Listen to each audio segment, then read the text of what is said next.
তো মিম আমি সরি, মানে আমার আচরণ বৌমার যে বন্ডিংসটা আমি বলবো যে অনেকাংশে কিন্তু কাম্মা দেবে মাম্মা সবাই, সেটা আমার এটাকে আমি মেনে নিতে পারবো। শোনো তুমি যদি করো সব। হ্যালো ভিউয়ার্স, আসসালামু আলাইকুম। আশা করছি আপনারা সবাই ভালো আছেন। আলহামদুলিল্লাহ, আল্লাহ পাক ভালো রেখেছেন। তো আজকে আমাদের গ্রামের বাড়ির কিচেন রুম থেকে কিন্তু ভিডিও শেয়ার করতেছি। তো মিমের খুবই মন খারাপ, বাট আমার কিন্তু মন একদমই খারাপ না, কারণ আমি জানি যে মন খারাপ করে থাকাটা ঈদের দিন এটা মোটেই সমীচীন হবে না। আর সবচেয়ে বড় কথা যেটা, যে আজকে যেহেতু ঈদের দিন এখনো সম্পূর্ণরূপে অতিবাহিত হয়নি, এখন কিন্তু অলমোস্ট রাত 9টার কাছাকাছি। আমি জানি না যে এই ভিডিওটা আজকে দিতে পারবো কিনা, বা দিলেও সেটা কয়টার দিকে আপলোড হবে। তো সবাইকে আমাদের পরিবারের পক্ষ থেকে ঈদ মোবারক। মিম কেমন আছেন? খুব ভালো। তো সবার সামনে আসলে মিমকে আমি ঈদের শুভেচ্ছা জানাতে চাই। ঈদ মোবারক মিম।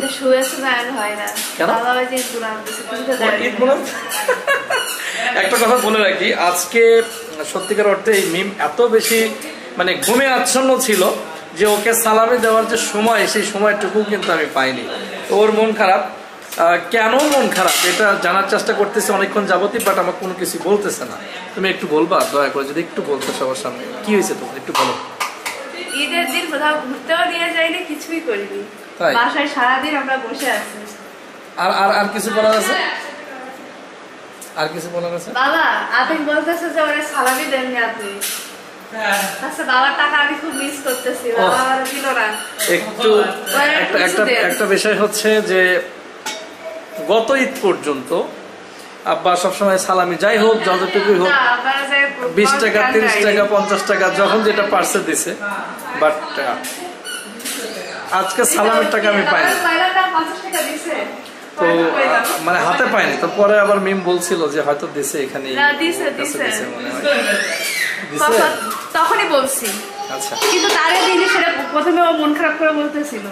তো বিষয়টা হচ্ছে যে আমি কখনোই চাই না যে শ্বশুর বাড়িতে এসে মেয়ে মন খারাপ করে থাকুক, আর এটা আমার মনে হয় যে দৃষ্টিকটু দেখাই, আর আমার কাছে সেটা ভালো মনে হচ্ছে না। তো ওর মূলত দুইটা অবজেকশন, একটা হচ্ছে ও সালামির টাকা আমার কাছ থেকে পায়নি, অর্থাৎ ঈদ সালামি, আর দ্বিতীয়ত হচ্ছে আজকে সারাদিন বাইরে যাওয়ার যে একটা বিষয়, ঘোরাঘুরি করার বিষয়, সেটা সম্পূর্ণ হয়নি। তো এই বিষয়টা নিয়ে ওর খুবই মন খারাপ, বারবার ফোন আসতেছে। তো মিম আমি সরি, মানে আমার আচরণেই আমার কারণেই যদি বিন্দু পরিমাণও কষ্ট পেয়ে থাকো তাহলে আমি আন্তরিকভাবে দুঃখিত, ঠিক আছে? তো আরেকটা বিষয় একটু বলতে চাই, মিম শ্বশুরবাড়ি আসার পর থেকে ও চেষ্টা করে যাচ্ছে রান্নাবাড়ি, মানে আমার মাকে রিলিজ দিয়ে, অর্থাৎ মার তো সবসময় দেখা যায় মা পরিশ্রম করেই থাকে। তো আমি বলে দিছি যে তুমি ইয়ে করবা, রান্নাবাড়ি করবা, মার যাতে কোনো কষ্ট করতে না হয়। আরশিয়া আমাকে ফোন এনে দিয়েছে, আমার ফোন আসছে। চুলে হাত দেও কেন? তো বিষয়টা হচ্ছে যে মিম সে থেকে রান্নাবাড়ি মোটামুটি করতেছে, মাকে যথেষ্ট পরিমাণে সহযোগিতা করতেছে। এটাও কি মন খারাপের কারণ? এটাও মন খারাপের কারণ? সিরিয়াসলি কি আশ্চর্য, মানে সত্যি। তাহলে আমি বলবো মাকে রান্না করতে বলবো? একটা বিষয় হচ্ছে যে মা কিন্তু সবসময় ওর আশেপাশেই থাকে, অর্থাৎ ও মার আশেপাশে থাকে, মা ওর আশেপাশে থাকে। শাশুড়ি এবং বৌমার যে বন্ডিংসটা আমি বলবো যে অনেকাংশেই ভালো। এই কি করতেছে আরিফা, তোর কি অবস্থা? কিরকম ভালো? বলে অনেক ভালো। আমি একবারে কি আমি রাজত্ব করতেছি। তো একটা পড়ে যাবো। তো একটা বিষয় হচ্ছে যে আরিফা কিন্তু কোনো কাজ করে না। কোনো কাজ করিস তুই? না, এখন আম্মুর আপুই করতেছে সব। তো তুই কেন করিস না বল? কারণ তারাই দুজন সব কাজ করতেছে, আমি একটু আরশিয়ার সাথে খেলতে টুকটাক। মানে এইটুকুতে তুই ব্যস্ত নাকি? মানে আপু আর আম্মুই করতেছে, তাই জন্য আর আমি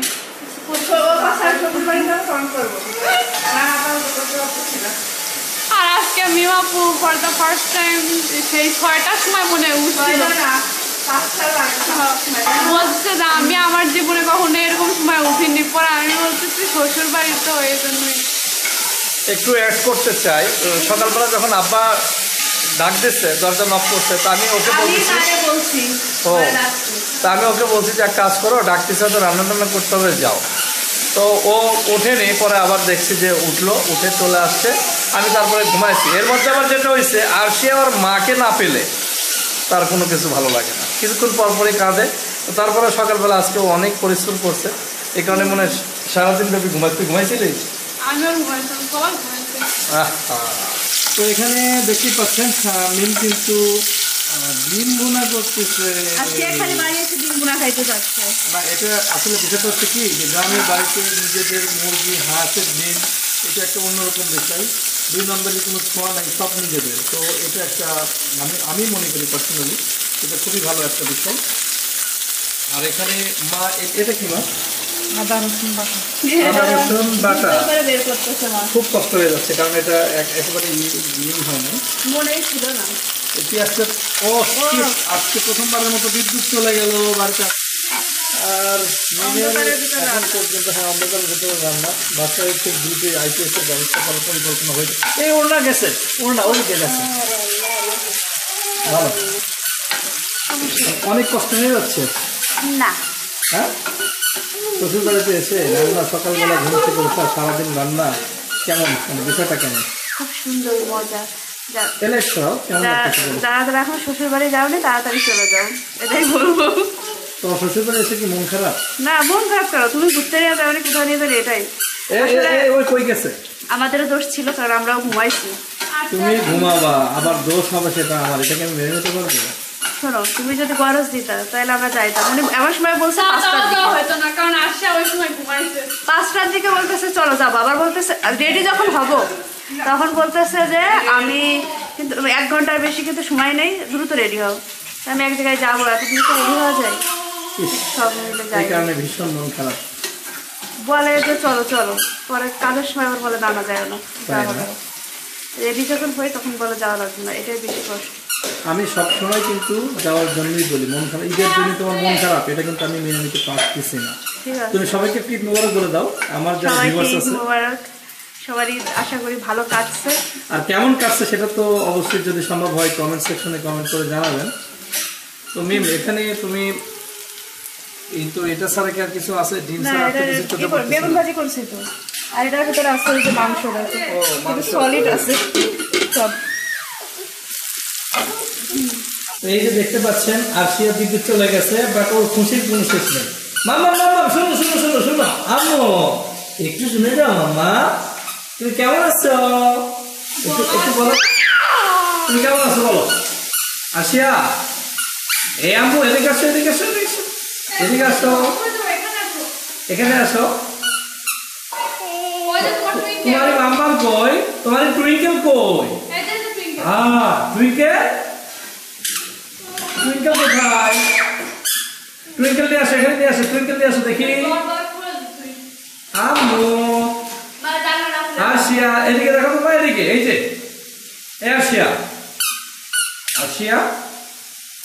এই আরশিয়ার কিন্তু অনেক দুষ্টামি করতেছে, দেখতে পাচ্ছেন ফুপির কোলে চড়ে বসে আছে। কারণ হচ্ছে ওর দুষ্টামি করার কারণটা বিদ্যুৎ নাই। এই যে এই যে কাম্মা দিবে, কিন্তু কাম্মা দিবে, কাম্মা দিবে মাম্মা। আর আমার মেয়েটার মাশাআল্লাহ বেশ কয়েকটা দাঁত উঠছে, যার কারণে সব সময় মানে শুধুমাত্র কামড়া কামড়ের মধ্যেই থাকে। আর তোর কি অবস্থা বলতো একটু শুনি। বাড়িতে এসে মানে একটু বোরিং লাগছে আজকের দিনটা, কারণ আমরা কোথাও ঘুরতে যাইনি। আর এছাড়া আর কি কোনো কিছু আছে বোরিং লাগার মতো? সালামি পাইছিস? সালামি পাইছি। মিম সালামি দিছে? মিম আপুও দেয়নি, ভাইয়াও দেয়নি। নাউজুবিল্লাহ, আমার কথা বললি কেন? মিমের কথা বলছি, বলবো না। সালামি চাইছি তারপরেও দেয়নি। তাই মিম আপু কেন বলে চাইছি, ভাইয়া মিম আপু দুটোই কিপটা। কেমন অভিযোগ করলো, কিপটা হয়ে গেছে তোমার জন্মদিনে তোমার উপরে। আরশিয়ারে অবশ্যই সালামি দিচ্ছি আমি। ও আরশিয়ারে সালামি দিচ্ছে, এটা আমি সাক্ষী। আব্বা তোকে টাকা দিচ্ছে? আব্বু দিচ্ছে। মা দিচ্ছে? আম্মু এখনো দেয়নি, কিন্তু এটা মনে হয় পরে পাবো আর আশা করা যায়। আচ্ছা, তো যাক, সমস্যা নাই। তো বিষয়টা হচ্ছে যে সবার সাথে তো দেখা সাক্ষাৎ হয়েছে বাড়িতে আসার পরে, দীর্ঘদিন পর প্রায় 6-7 মাস পর বাড়িতে আসছিস। এই অভিজ্ঞতাটা আসলে কেমন, মানে এটা কেমন লাগতেছে? হ্যাঁ, ভালো লাগতেছে, অনেকদিন পর বাসায় আসছি। আর কোথাও ঘুরতে যাইনি, কালকে হয়তো আমরা ঘুরতে যাব, তো গেলে তো অবশ্যই আপনারা দেখতে পারবেন। আজকে ভিডিওটা শেষ করে দিই নাকি? হ্যাঁ, সবাই ভালো থাকবে, টাটা দিয়ে দে, আল্লাহ হাফেজ।